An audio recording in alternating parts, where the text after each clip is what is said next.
humor is one of the basic elements of provocative approach. And it does not mean that I laugh at the client. I laugh with him. We together laugh about the absurdities that the client makes all the time to get into a stuck state. And humor and laughter there's not meant to just go over it in a light way and not touching anything. Also, this is, often they say, this is superstitial. No, it's not. It goes very deep.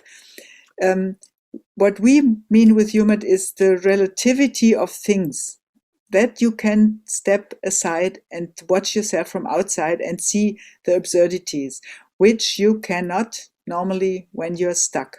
That's why you need somebody who makes it so absurd that even you can see it. And this can happen to you as a client or as a therapist or coach, that you don't see things from outside. So that's good that you have supervision, that you listen to people who know you well and say, did you realize that and this point you are stuck?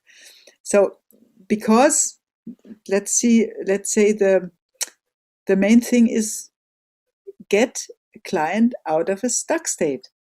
And humor is the royal way to achieve this, when you can laugh about yourself. You have to take yourself serious. Everybody says this. If you don't take yourself serious at all, that's not good for your self-esteem.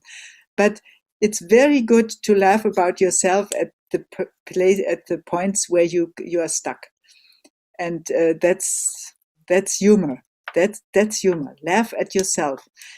So I think life can be easier, even when you're traumatized. If somebody has a trauma in his or her past, we don't laugh about what happened there. For example, sexual harassment or whatever it was, yes?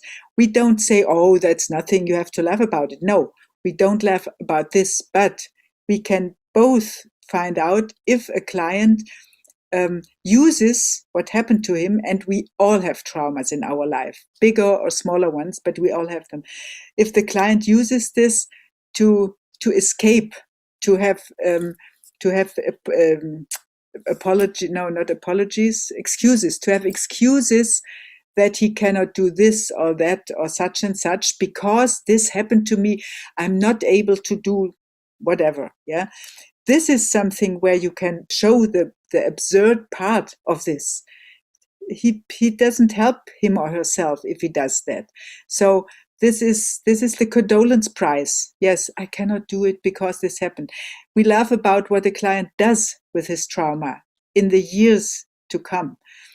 If a trauma is totally fresh, if something happened last week or yesterday, you don't laugh about this at all. You hug the client and say, I'm sorry for you. But if a trauma is years ago or decades ago sometimes, and people still use this, because my husband died 30 years ago, I cannot be happy anymore. Well, be my guest, have fun with this. It's awful, but if you prefer this state of mind, okay, it's okay with me. But we can show the client what it means. Why does it restrict his or her life so much when you use this in a way to be sure you cannot lead a happy life after such and such happened to you. It's a condolence prize. The first winner prize is to say, I can do something, I can become active, I can change my life by myself. I have control over my life, and not a trauma that happened 20 years ago controls me for the rest of my life.